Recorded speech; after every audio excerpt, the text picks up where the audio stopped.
오늘 읽을 말씀 고린도후서 4장 16절 한 절 읽습니다. 고린도후서 4장 16절.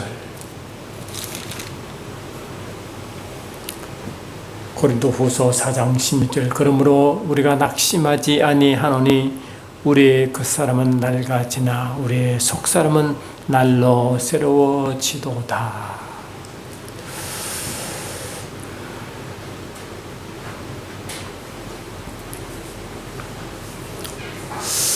여러분, 주님이 이 땅에 오시기 전에는 아버지와 하나 되어 계셨던 말씀이신 하나님 믿습니까?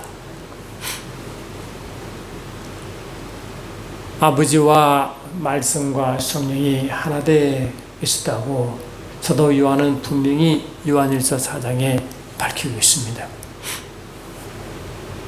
하늘에서 증거하시는 세 분이시니 아버지와 말씀과 성령이시니라. 이 세 분은 하나라고 분명히 선포하시고, 동시에 땅에서도 증거하시는 셋이니 물과 피와 성령이라. 이 성령은 이는 하나 안에서 일치한다고 분명히 말씀하고 있었습니다.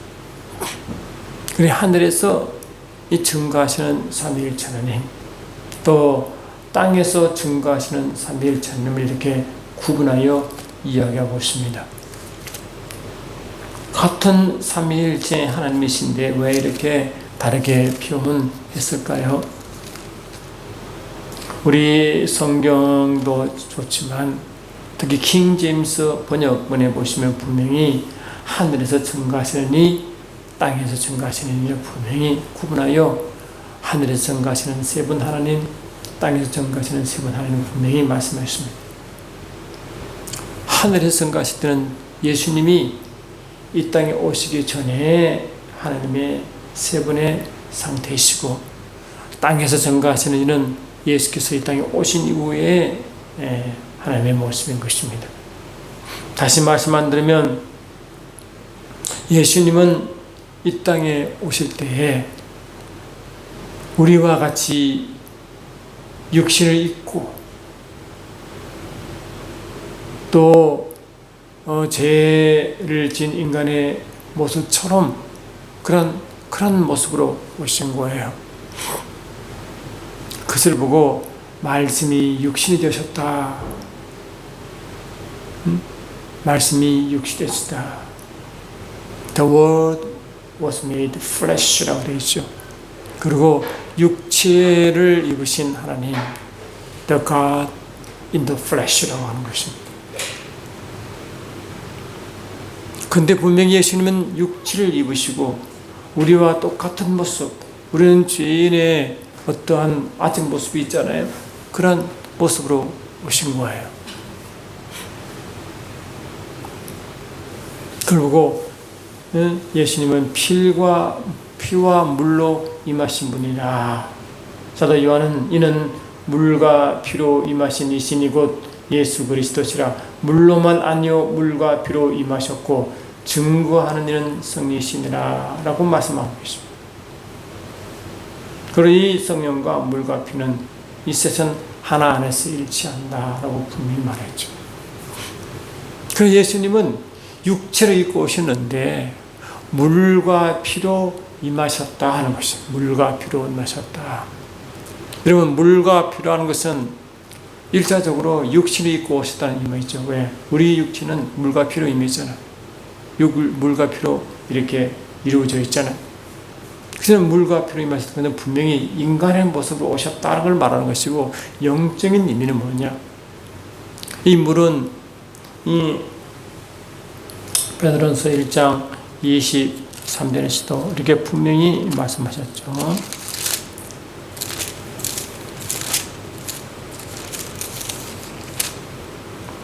너희가 거듭난 것은 썩어질 씨로 된 것이 아니요 썩지 아니한 씨로 된 것이니 곧 살아있고 항상 있는 하나님 말씀이니라 이렇게 했잖아요.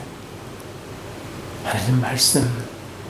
그 말씀은 우리가 거듭날 때 물과 성령으로 거듭나잖아요. 그럼 말씀으로 거듭나기 때문에 그 물은 곧 말씀을 의미하는 것입니다.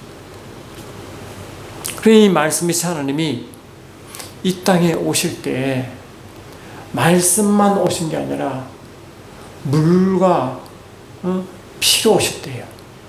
그 피는 여러분, 이 레위기 10장 11절 보니까 그 피에는 생명이 있잖아요. 그 생명을 말하는 거예요. 그런데 이 사도 요한은 계속해서 말씀 전가기를 요한복음 1장 4절에서는 그 안에는 생명이 있으니 그 생명은 세상의 빛이라 이렇게 또 그 빛이라 오시는데 그 빛이 생명이라는 것이죠. 이 말씀 안에 생명이 있고 말씀 안에 피가 있다는 거 아니겠어요? 다시 말하면 예수님은 그냥 오신 게 아니라 아버지의 생명으로 오셨고 아버지께서 함께 되어 오심을 말하는 거예요. 그걸 보고 성령으로 잉태하셨다고 누구는 말하고 있습니다. 분명히 예수님은 요한복음 20장 21절 보니까 아버지께서 나를 보내셨다. 예수님이 스스로 오신 게 아니라 하늘 아버지가 보내신 거예요. 일부 히브리서 3장 1절은 사도다. 보내심을 받은 자 사도라고 파설이라고 말하는 것입니다. 그래서 예수님은 영원전에는 아버지와 말씀과 성령이 하나 되어 계신 삼위일체 하나님께서 그 말씀이 육신으로 오신 이는 아버지께서 원하시며 아버지가 보내신 일이고 오실 때는 그냥 오신 게 아니라 아버지의 생명을 가지시고 아버지의 생명과 하나 되어 성령으로 오신 거예요. 또한 마리아의 몸을 빌려 육체의 몸으로 잉태되어 성령으로 육체로 오신 거예요. 그래, 이러한 출생의 비밀은 다른 종교, 다른 철학에는 있을 수가 없고 이러한 비밀을 아는 자는 분명히 거듭나게 되어 있습니다. 이 사실을 모르기 때문에 예수를 믿지 않는 것이고 이 사실을 모르기 때문에 예수를 거부하는 것이고 이를 알지 못하기 때문에 아버지의 마음과 뜻을 알지 못하는 거예요. 그럼 이를 어떻게 합니까? 바로 여러분 하나님 말씀으로 이 눈에 보이는 모든 세계가 창조되었음을 히브리서 11장 3절에 말하고 있잖아요. 그래, 우리 눈에 보이는 세계는 눈에 보이는 것으로 말미암는 게 아닙니다. 눈에 보이지 않는 것으로 말미암는데 눈에 보이지 않는 것이 뭡니까? 바로 영적인 것이죠. 여러분 하나님은 영이시고 그분의 말씀도 영이십니다. 눈에 안 보입니다. 근데 분명히 이 창조되었습니다. 이 창조가 문제입니까? 창조하기 전에 창조하시니까 문제입니까? 창조된 것은 물질 세계지만 눈에 보이는 세계지만 잡을 수 있는 것이지만 창조하기 전에 그 영은 눈에 보이지도 않고 잡을 수도 없는 영의 세계이기 때문에 현실 세계보다 영의 세계가 우선하는 것이고 먼저 하는 것이고 눈에 보이는 세계보다 더 확실한 것은 영의 세계가 더 확실한 것입니다. 우리 눈에 보이는 것이 확실하지만 성경 말씀하시기를 보이는 것을 믿는 것이 아니라 보이지 않는 것을 믿음이라고 분명히 선포하잖아요. 그런 믿음은 영의 세계이기 때문에 보이는 것보다 믿음이 더 우선한 줄 믿습니다. 그렇게 주님이 오셨어요. 오셨으면 주님은 그냥 자기가 원해서 온 것도 아니고 아버지께 보내셔서 아버지가 보내실 때는 뭡니까? 이 땅에 오실 때는 성령으로 잉태되실 때는 성령 하나님은 고린도 2장 10절로 쭉 보니까 아버지 깊은 것을 통달하신 일이고 아버지의 마음을 가진 일이기 때문에 성령으로 잉태되어 성령으로 보내심 받을 때는 아버지의 마음을 가지고 오시는 거예요. 그리고 예수께서 오실 때는 아버지의 마음이 그 속에 있었고 아버지의 생명이 아버지 자체가 그 속에 있었어요.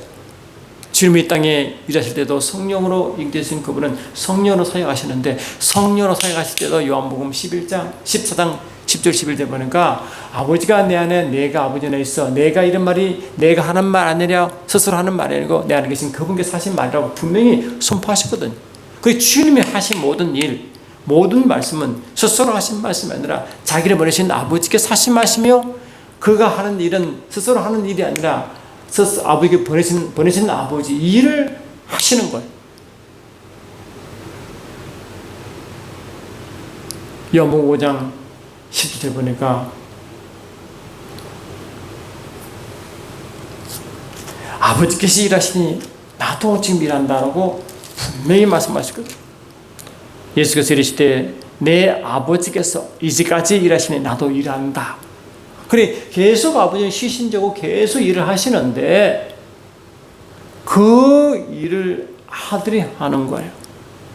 그래서 요한복음 10장 3절에 나와 아버지는 하나라 하시면서 예수께서 행하신 그 모든 일이 예수 안에 계신 아버지에게 행하시며 아버지의 말씀이고 성령으로 전하기 때문에 성령으로 오실 때도 하나셨고 일하실 때도 하나셨고 오시기 전에도 하나셨어요. 예수님은 육체의 몸을 입고 오셨지만 한 번도 아버지와 떨어진 적도 없고 분리된 적도 없고 항상 하나로 계셨지만 형태가 다른 거예요. 그리고 이 땅에 오시기 전에 삼위일체 하나님, 하늘에서 삼위일체 하나님 말씀과 아버지와 말씀과 성령도 하나도 이 땅의 그 형태가 다르지 물과 비와 성령 형태가 다르지만 똑같은 삼위일체 하나님이 있습니다. 그런데 예수님은 물과 피로 임하신 이시요 증거하시는 성령이시니 성령은 진리시다 그러. 그리고 물과 피로 임하시니까 누가 증거한다고요? 성령님이 증거하신대. 마치 아버지의 기쁨을 통하신 얘기가 성령이신 것처럼 성령님이 모든 사실을 다 아시는 거예요. 삼위일체 하나님도 그러시고 예수께서 이 땅에 오실 때 성령으로 잉태되어 오실 때 아버지의 생명을 가지고 아버지와 하나되 오신 것도 성령께서 일하시고 증거하시고 그게 진리라는 겁니다.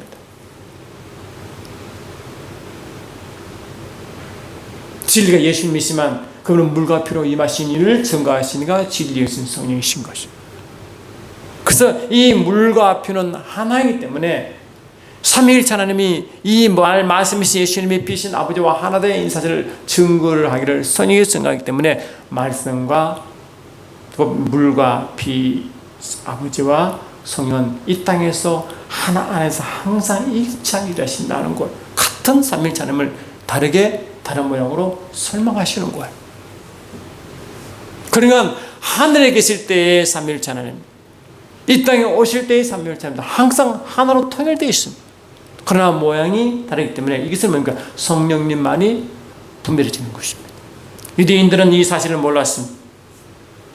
그들은 유일신 하나님을 믿었습니다. 여호와 하나님을 믿었습니다.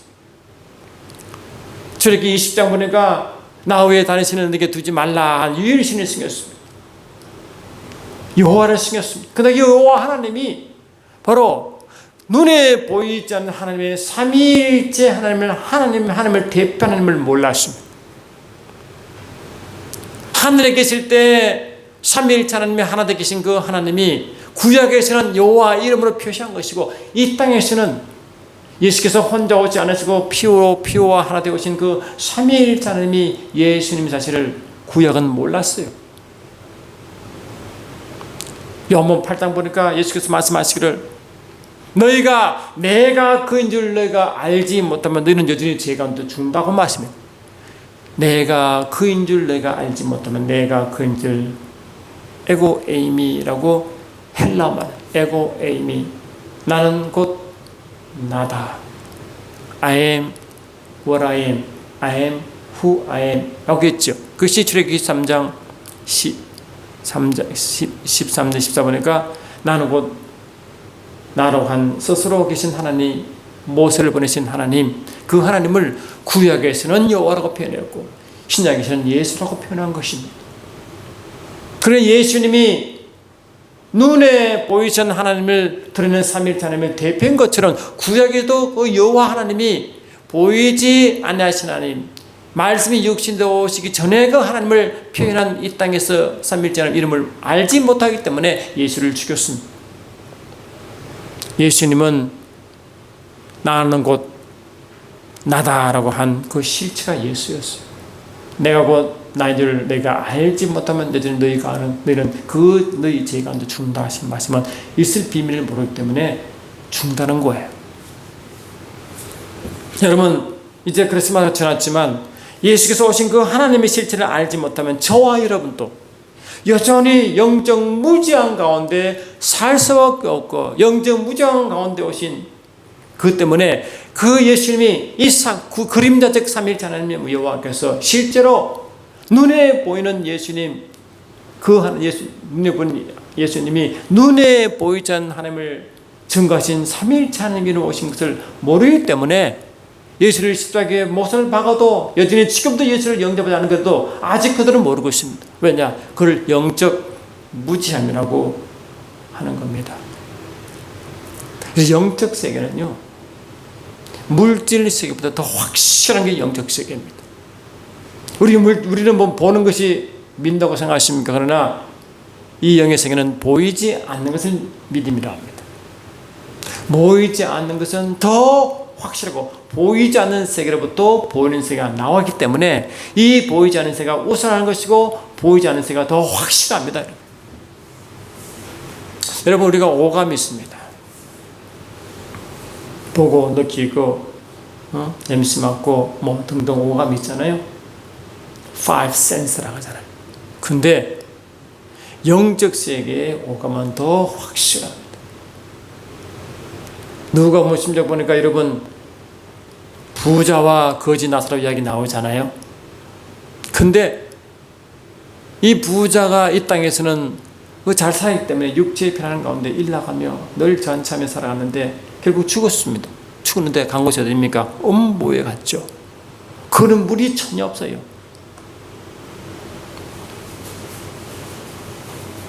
그냥 바싹 마른 그냥 그런 거죠.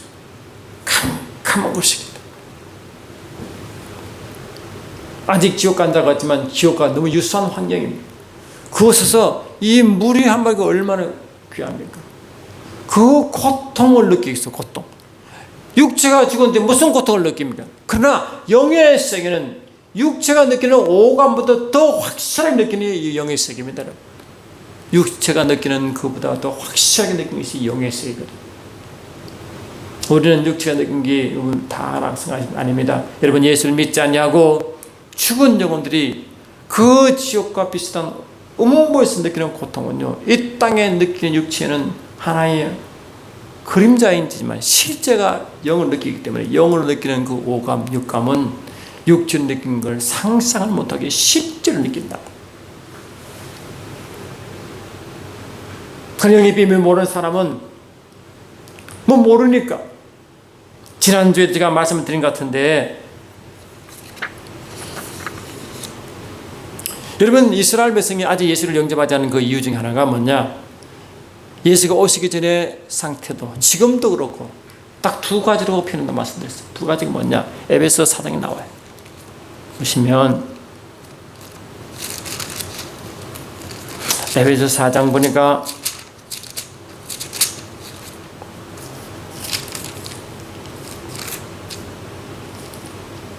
17 이하 보니까 그러므로 내가 이것을 말하면 주 안에서 증거하노니 이제부터 너희는 이방인이 그 마음에 험한 것으로 행하같이 행하지 말라. 그들의 총명이 어두워지고 그들 가운데 있는 무지함과 그들의 마음이 굳어짐으로 말미암아 하나님의 생명에 떠나 있도다. 하나님의 생명이 떠난 것은 뭡니까? 첫 번째, 믿지 않는 자들이겠죠. 두 번째, 믿으더나 육체로 살아감으로 하나님의 생명을 누리지 못한 자들이겠죠. 왜 그런가? 무지함과 마음이 굳어짐이래요. 무지함. 이 무지 뭡니까? 영적 무지입니다, 여러분. 영적 무지. 이그노런스.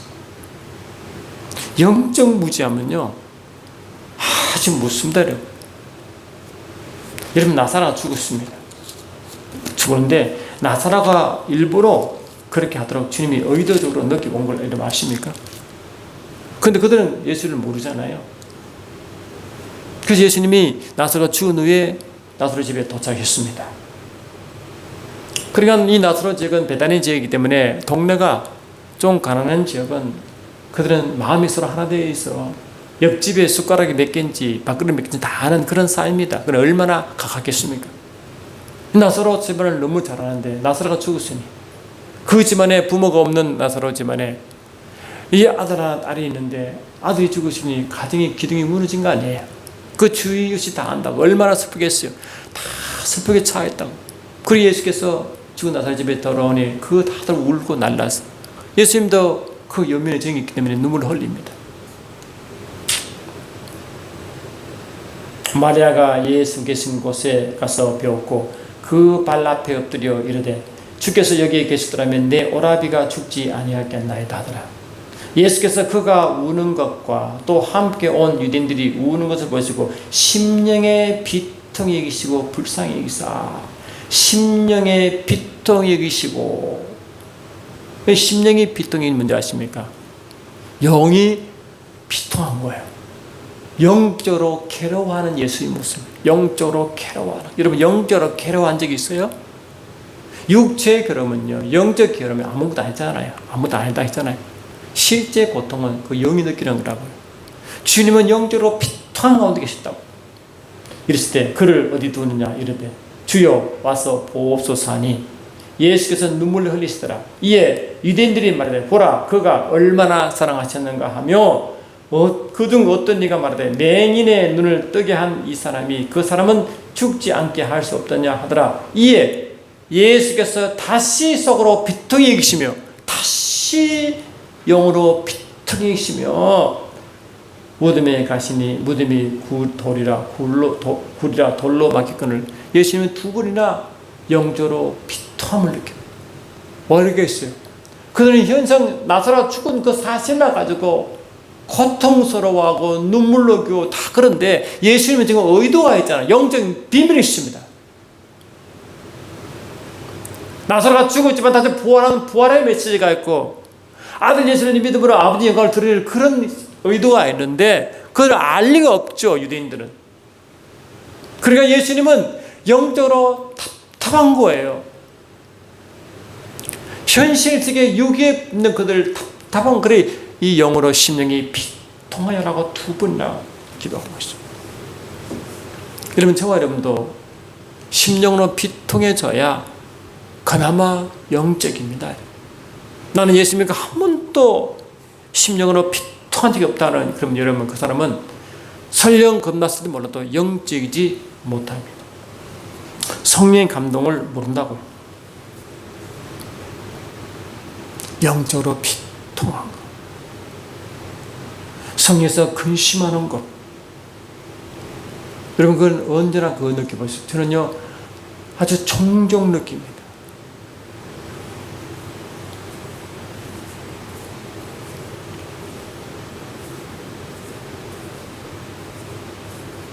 그래 유대인들이나 어쩌면 우리들도 에베소 4장 10절 이하 말씀한 것처럼 영적 무지함과 마음이 굳어짐으로 완악함이죠.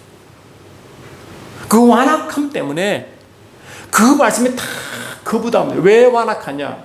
그들 스스로는 완악하다. 그들 스스로는 영적 무지하다고 인정하지 않죠. 왜? 그들은 몰라요. 스스로 절대 알지 못해요. 여러분 어두움 속에는 몰라요. 빛에 거하면 보입니다. 저와 여러분도 완전한 빛 가운데 영광으로 들어가면요 어둠이 다 보입니다. 저와 여러분도 주님 완전한 빛인 주님 앞에 서면 우리의 과거 우리의 모습이 적나라하게 다 드러납니다. 빛이 진 말씀은 성령으로 비친 그 말씀 앞에 서면 히브리서 4장 12절처럼 모든 지어진 모든 피조물이 그 앞에 숨 것이 없다고 분명히 선포해버렸어요. 다 드러납니다. 완전한 빛 앞에 서면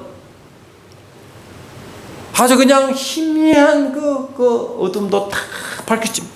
근데 어둠이 구하면 서로 어둡기 때문에 이걸 뭡니까? 어두운 가운데 구한다는 것이 영적 어둠이요. 사도 요한은 요한일서 2장 11절에 어둠이 장님되게 한다기 때문에 이 어둠이 눈을 가리고 귀를 가리게 다 영적으로 어둡게 만들기 때문에 분별력이 없습니다. 여러분 지금도 나라적으로 국가적으로 얼마나 큰 위기인 영적 위기인지 아직도 모르는 사람은 미안하지만 그 사람은 영적이지 못합니다. 빛 안에 있지 않다고. 그럼 빛 안에 써보세요. 완전히 말씀 한번 써보세요. 피조물이 히브리서 4장 12, 13처럼 그 모든 피조물이 그 양날선 금압에 다 드러난다 그랬어요. 근데 말씀에 쓰신 주님, 말씀에 계신 그 성령 앞에 딱 들어가 보세요. 그때서야 분별력이 생기기 시작합니다. 여러분, 완전한 빛 앞에 섰는데 그 앞에 내가 어쩌고 저쩌고 육을 주장할 수 있을까요? 완전한 주님 앞에 섰는데 내가 옳았다가 주장할 사람이 있을까요? 한 명도 없습니다. 저 여러분, 육을 주장하는 순간 그 사람은 아직 빛 앞에 서 있지 않듯이요, 아직 육을 자랑하고 무언 자랑하는 사람은 아직도 자신의 영적으로 얼마나 무지한 가운데 있음을 모르는 사람이에요. 아직 주님 앞에 설 준비가 안 됐거나 연습을 하지 않은 사람인 것입니다.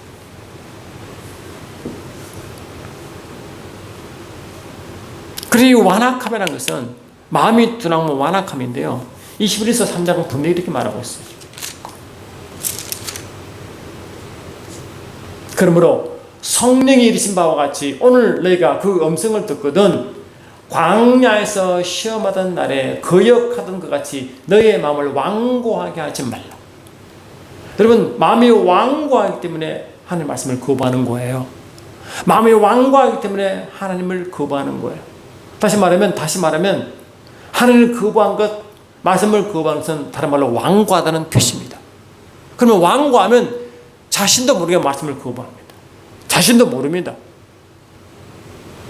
빛 안에 서야, 말씀 안에 서야 그게 보입니다. 자신이 보입니다.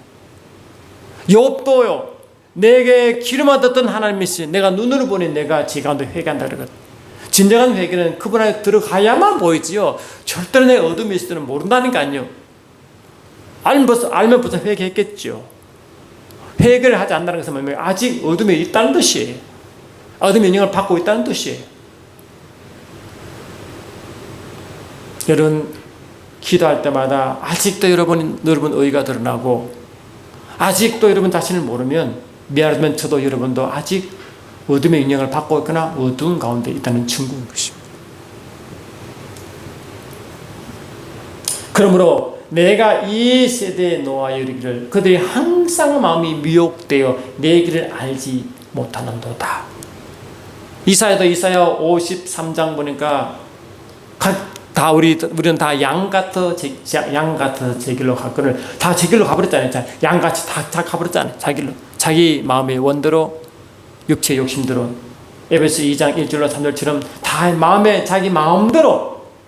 사사기의 때 그 하나님이 사사들이 나타나게 되는 그 사람들이 뭡니까? 다 자기 마음대로 살아갔잖아요. 똑같이. 그러나 그걸 모른다는 사실, 모릅니다. 형제들아, 너희가 삼가 혹은 너희 중에 믿지 아니하는 악한 마음을 품어 살아계신 하나님께 떨어질까 조심할 것이요, 오직 오늘이라 이틀는 동안에 내일 피자 고면하여 너희 중에 누구든지 죄의 유혹으로 완고하게 하지 말라. 완고하는 게 아버지 말씀 거부한다 했죠. 근데 완고는요, 따지고 보니까 이미 죄 가운데 있대요. 죄 유혹을 받았대요. 그러니까 내가 완고하다는 것은 뭐냐? 이미 죄 유혹을 받았고, 육이 살았고, 내가 살았고, 점점 내 육신 돌아가기 때문에 하나님을 멀어지고, 육의 생각은 원수기 때문에 원수질을 하고 있는 거예요. 그걸 깨달아야 진짜 회개가 옵니다. 그걸 아직 깨닫지 못하면 회개에 이를 수가, 왜? 자기가 뭐가 잘못인지 모르잖아요. 그런데 회개를 할 수 없는 거, 왜? 뭐 잘못한 거 알아야 회개하지. 그래서 하나님의 말씀은 살아있고 활력이 있어 자위의 날선 어떤 금보다 일하여 혼과 영과 및 관절과 골수를 찔러 쪼개지 마음의 생각과 뜻을 판단하니 지으신 것이 하나도 그 앞에 나타나지 않음이 없고 우리 것을 받으실 이 눈앞에 만물이 벌거벗은 같이 드러난다. 모든 만물이요, 완전 나자처럼 완전히 드러나는 것은 그 살아있는 말씀 자체 앞에 딱 숨어 그렇다는 겁니다. 그리 우리가 말씀이 열릴수록 말하고요, 사람이 겸손해집니다. 말씀이 열릴수록, 성령 말씀에 감동받을수록 그 사람은 겸손해집니다. 근데 말씀을 많이 한다고 교만한 사람은 미안하지만 그는 성령이 열린 말씀이 아닌 것입니다. 육체의 말씀인 것입니다. 딱 보면 압니다.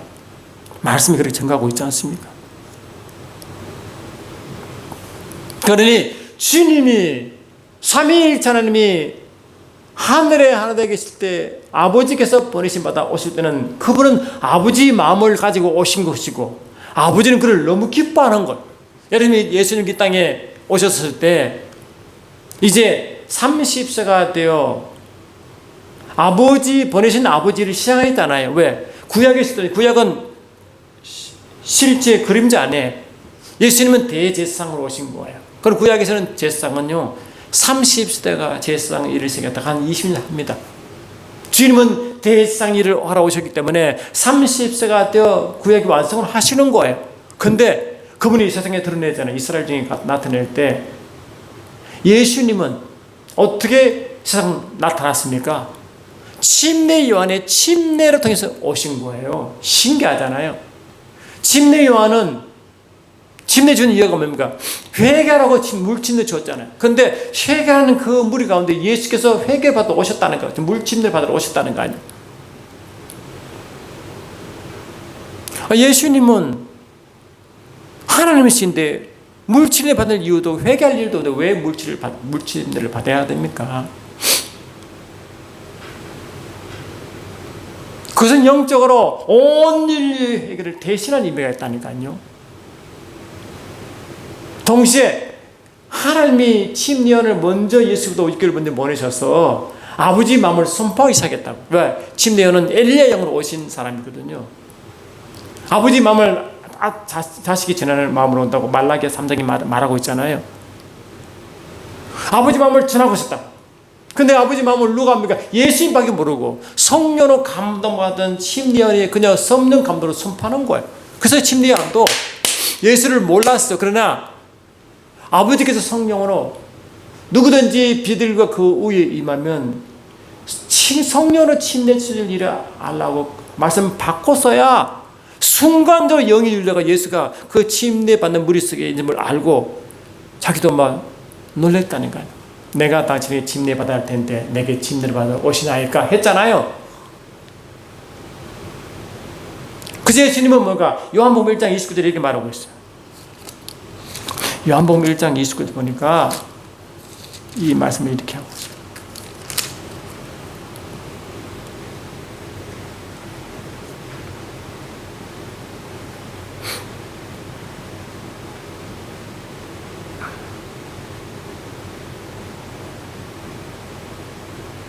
이 29절을 보니까 이튿날 요한이 예수께서 자기에게 나오신 보고 이르되 보라 세상 죄를 지원하는 하나님 어린 양이로다.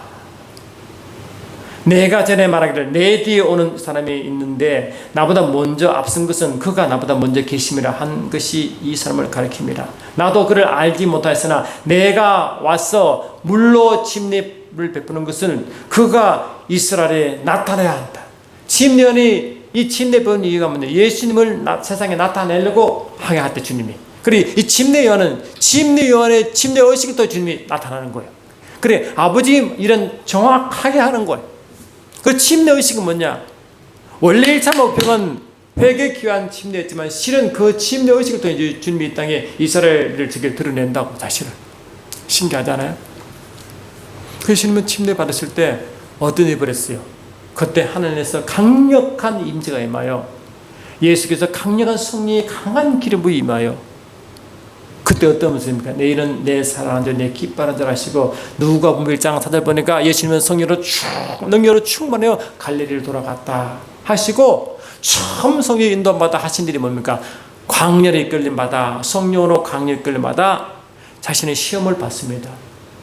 시험하는 자가 있다는 거. 그 예수께서 첫 번째 하신 일이 뭐랬어요? 예수님은 성령의 이끌림 받아 사역하시는데 어떻게 해요?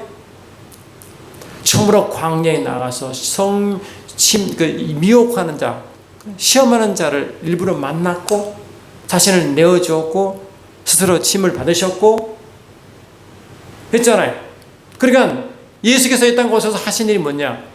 처음으로 이 영적 광야가 영적 어둠의 세계인데 영적 어둠을 드러냈고 영적 어둠 가운데 뒤에는 역사는 영을 드러내신 거예요. 그러니까 영적 무점을 먼저 드러냈다고요. 영적 무점에 대한 영적 비밀을 드러내셨다고요. 여러분 저와 여러분도 성령을 받으시면 그것도 영적 무점에 벗어나기 시작합니다. 그 성령을 받는 사람은 받지 않는 사람은 뭐 사람 차이 뭔지 아십니까? 영적이 되냐 영적이 되지 못한 이 차이입니다. 바울도 말하기를 여러분 제발 너는 신령한 자가 되라고 했죠. 신령한 자가 되라. 아멘. 신령하기를 내가 기구한다.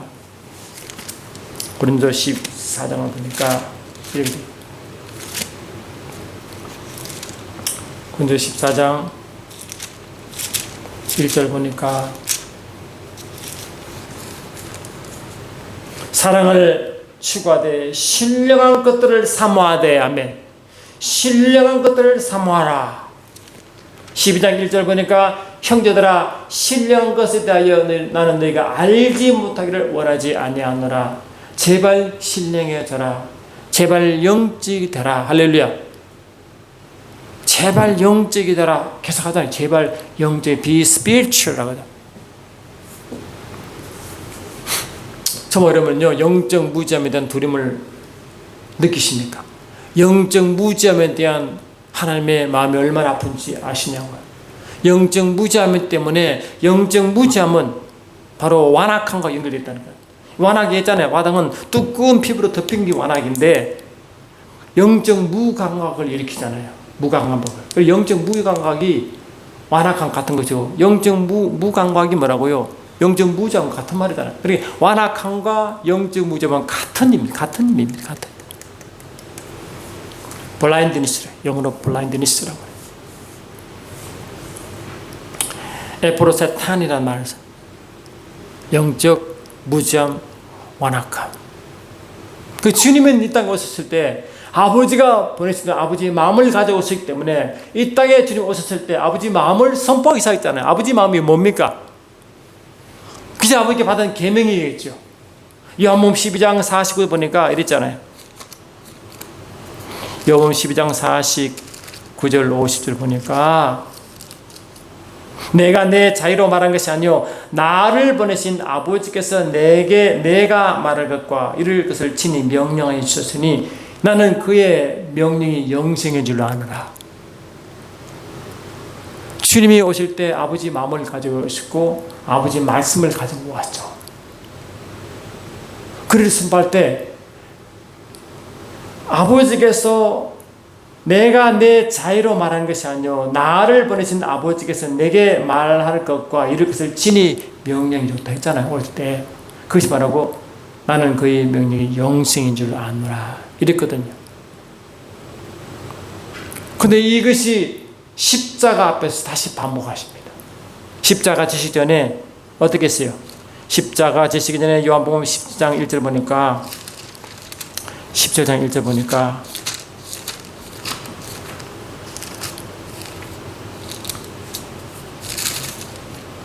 아버지께서 이 말씀을 하시고 눈을 들어 하늘 우르러 이르시되 아버지여 때가 이르렀사오니 아들을 양육케 하사 아들로 아버지를 양육케 하게 하옵소서. 아버지께서 아들에게 주신 모든 사람에게 영생을 주게 하시려고 만민을 다스리는 권세를 아들에게 주셨습니다 하고 아버지께서 아들에게 주신 모든 사람에게 영생을 주게 하려고 만민을 다스리는 권세를 아들에게 주셨나이다 하시고 영생하느라고 그래 영생을 주라고 오셨는데 영생은 하고 뒤에서 영어 정의합니다. 디파인 어떻게 하느냐 곧 유일하신 참 하나님과 그가 보내신 자 예수를 아는 것이니이다 라고 예수께서 아버지께서 내게 하라고 주신 일을 내가 이루어 아버지를 이 성에 영원하게 하나이다. 그래 아버지를 영원하게 한 일이 뭐냐 아버지 일을 마치는 건데 그 아버지 일이 뭐냐 내가 예수께서 아버지께 받은 그 명령을 수행하는 거래. 그 수행이 뭐냐 영생이래요. 영생. 그 영생이 뭔가 보니까 아버지를 알고 그 아버지가 보내신 예수를 아는 거래. 여러분 저 말하면 아버지를 아십니까? 예수를 아시냐고요. 이 아신다는 게 안다는 게 아버지도 예수도 영이신데 육신으로 어떻게 압니까? 물어봅시다. 영으로 아는 거잖아요. 영으로 아버지라고 예수를 알려면 영으로 예수를 알고 아버지를 알게 하는 이유가 누구예요? 성령 하나님 아니십니까?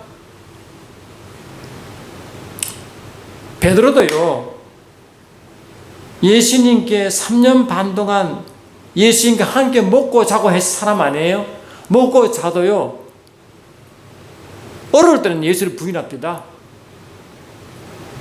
예수를 3번을 부인했다니까요. 그뿐만 아닙니다, 여러분. 예수가 십자가 돌아갔을 때 예수님이 답답해서 기도하실 때요, 그 자들은 잠만 자고 있었다니까요. 예수께서 오직 답답해요. 너희들이 나와 함께 1시간 더 기도할 수 없냐고 부탁할 만큼 그냥 잠에 빠져들었다니까요. 그뿐만 아닙니다, 여러분. 너무 많습니다. 여러분, 베나사 사건 아시죠? 가이사랴 빌립보 사건. 거기 가서 예수가 누군지를 제가 물었잖아요. 사람들이 예수를 누구라 하느냐? 그러면 너희는 나를 누구라 하느냐? 그게 베드로가 갑자기 생겨서 감동했어. 주는 그리스도시요 살아계신 하나님의 아들이시다 하니까 주님이 너무 기뻐서 바이나시면 내가 보기를 내게 알려신 혈과 육이 아니라 말하고 하늘이신 내 아버지라고 했잖아요. 아버지께서 성령으로 예수가 누군지를 순간적으로 베드로에게 알려줬습니다. 그 베드로가 예수님 너무 기뻐서 그때 베드로는 베드로가 아니죠. 그때 시몬이죠. 시몬을 이름을 베드로가 바꾸면서 내가 이 반석에 내 기회를 세우니 엄보의 권세가 이지 못한다고 교회의 설립을 말했어요. 교회의 설립은 성령으로 예수가 누군지 알고 성령으로 예수를 아는 자들의 모임이 교회입니다. 여러분. 그런 성령으로 예수를 알고 성령으로 모임과 우리인데 여러분 예수를 얼마나 안다고 생각하십니까? 그리고요 베드로는요 말도 못합니다. 이 예수의 12제자 중에 가장 수제자가 베드로 아닙니까? 여러분 알다시피 이 수제자라는 자가 이 실수는 보통 실수가 아니에요. 이 모든 실수가 영적 무지함 때문에 생긴 실수입니다. 여러분. 그러니까 이 성령으로 예수를 알고 성령으로 고백한 자 모임이 교회가 된다고 분명히 말씀하시고 그 성령으로 모인 우리 교회가 엄보의 것을 이긴다고 하셨는데 그것이 얼마나 지났다고 이때 예수 그리스도께서 자기가 예루살렘에 올라가 장로들과 대제사장들과 서기관들에게 많은 고난을 받고 죽임을 당하고 제3일에 살아나야 할 것을 저들에게 비로소 나타냈으니 그 예수님이 이리 가지고 고통받아 죽는다 하니까 영을 껴있고 영으로 껴있는 베드로라면 주님 그 앞에 무릎을 꿇고 그 영광을 감당을 못해서 그냥 해야 될 위치인데 육으로 생각하니까 예수가 왜 죽어야 됩니까? 여러분 이 형틀은요 십자가 형틀은 알다시피 율법이 한 형틀이 아닙니다. 로마에서 가져온 형틀이 로마 법의 가장 악한 자 중벌을 받은 자가 받을 형틀이 십자가입니다. 여러분. 오늘 십자가를 좋게 생각하지만 가장 악한 자가 받을 수치의 이 십자가라는 거 수치의 형틀이에요. 수치의 형틀이라는 거요. 베드로가 예수를 붙들고요 강건하게 이르되 주여 그리 마옵소서 이 일이 결코 죽게 믿지 아니에요. 그러니까 십자가 위치를 모르고 십자가를 진 십자가 잔을 두고 영생을 설명했는데 예수 십자가 영생을 그 주님이 그를 기도하고 있을 때 그 베드로는 잠만 자고 있었으니 무슨 영적이 있었겠어요. 그러니까 이 십자가 이야기를 하고 십자가에 지신 이야기를 그 영성에 대해서 말씀하시는데 그 말은 온데간데 없이요 십자가를 지지 말라고 이렇게 하고 있잖아요. 예수께서 돌이키시며 베드로에게 이르시되 사탄아 물러가라. 너는 나를 넘어지게 한 자로다. 내가 하나님의 일을 생각하지 않고 도리어 사람의 일을 생각한다. 사람의 일에 아직 매여 있다. 사람의 일에 이 베드로서요 이런 실수는요 다 사람의 일, 육체의 일, 육체의 생각 때문에 벌어진 일들입니다. 다시 말하면 영적 무지함.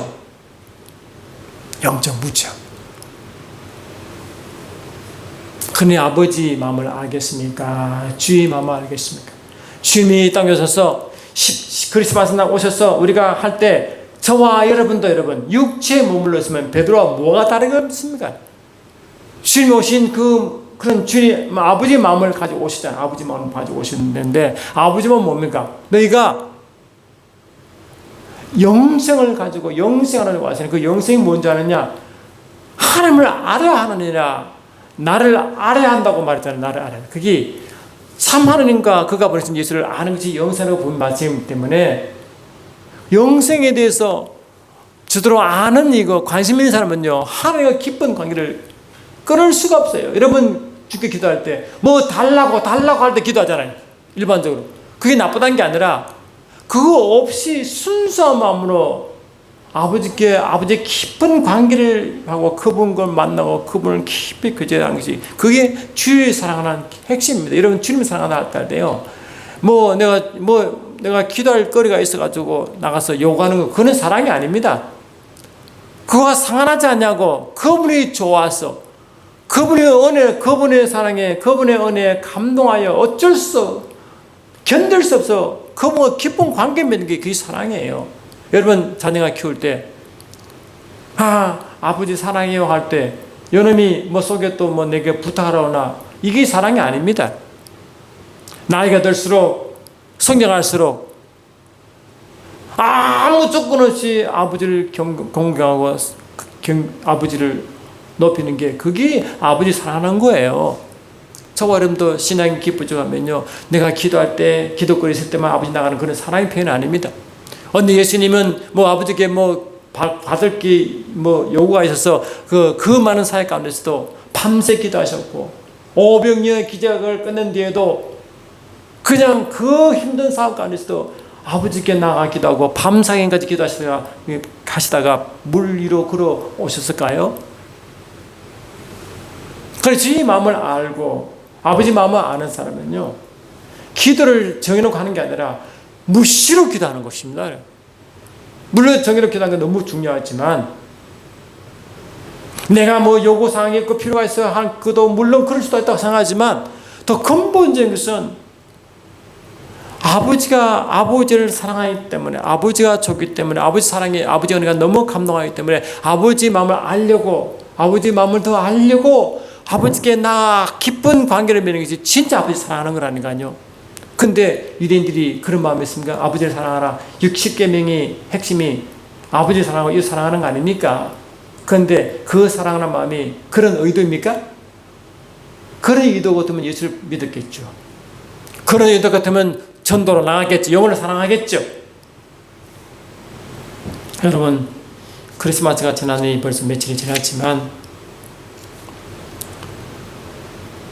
크리스마스 당일도 그렇지만 지금도 앞으로도 그렇지만 주님 오신 의도, 오실 때 아버지 마음을 가져오신 아버지 주님의 의도, 그 마음을 모르면요, 이러면 신앙생활 아무리 해도 크리스마스 엄마 좋아요, 먹고 들고 이웃은 들고, 물론 그게 나쁘다는 게 아니에요. 그럴 수 있어요. 있지만 그 마음을 가지고 하는 거와 그조차 마음을 모르고 하는 것과 천냥의 차이인 것입니다. 여러분 이사야에서 6장 보면요, 이사야가 갑자기 하늘 아버지께서 회의하는 걸 엿듣게 되었습니다.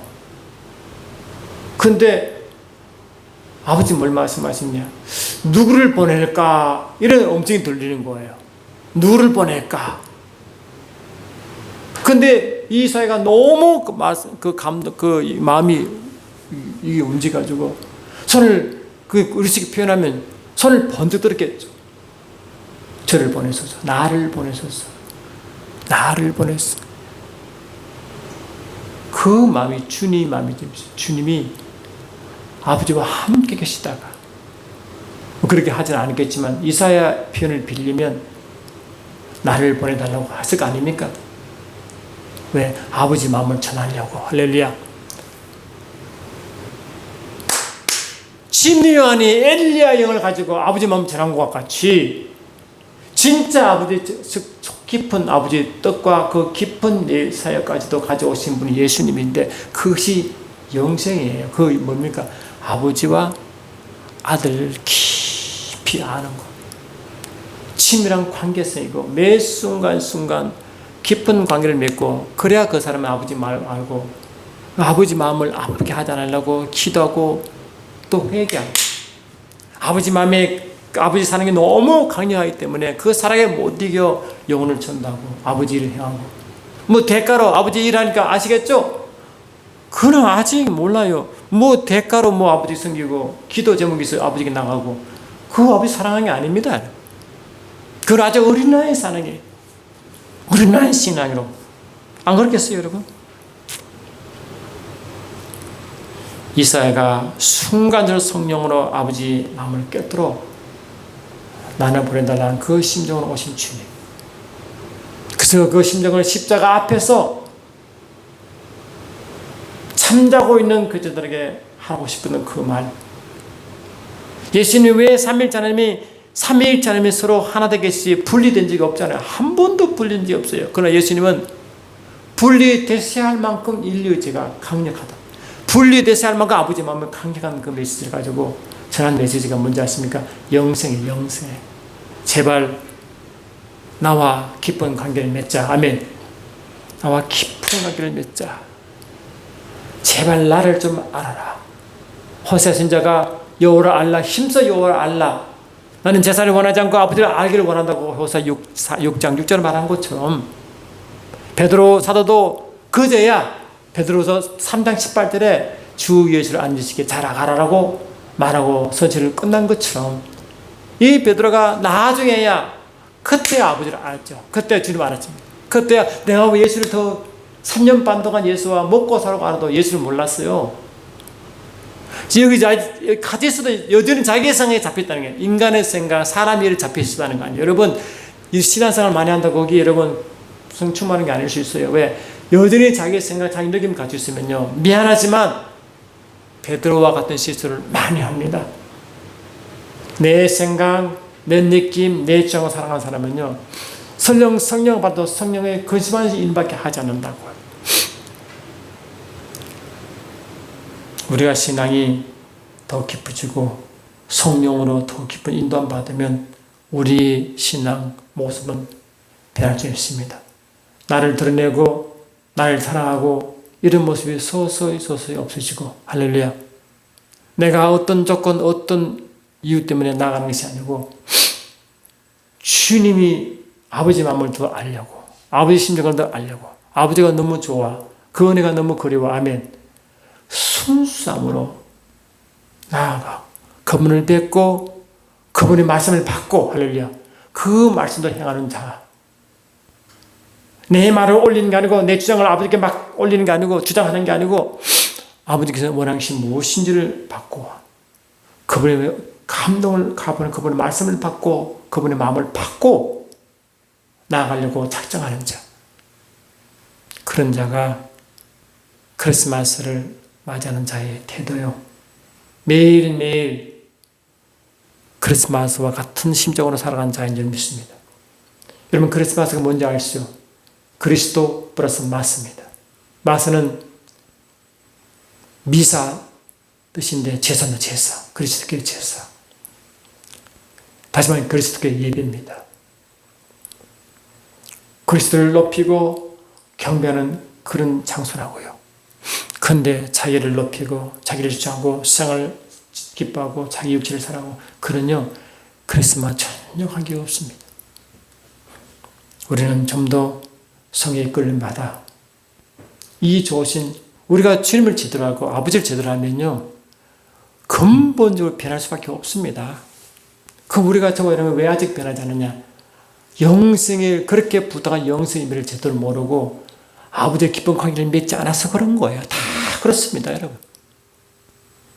세상 이론, 세상 지식, 세상의 그러한 어떤 사상과 이론이 들어와 자기도 모르게 거기를 끌려가는 것은 아직 아버지의 관계가 없다고요. 미안하지만 아버지의 깊은 관계 맺는 사람은 절대 그럴 수가 없도록 되어 있어요. 그렇지 않겠습니까, 여러분? 저와 여러분도 이제 깨달을 때가 빠르잖아요. 아는 것보다 늦지만 하는 것이 더 주께 더 주님 기뻐할 줄 믿습니다. 늦어도 이제 아버지 마음을 더 알려고 주에 대해서 더 알려고 말씀 보고 기도하고 할렐루야 이런 성숙한 자가 됐으면 좋겠습니다. 사랑하는 주님 그렇습니다. 매 순간순간 그리스도께서 오심을 다시 깨달아 알 수 있는 우리 신앙 되게 하옵소서. 예수 이름으로 기도드리옵나이다.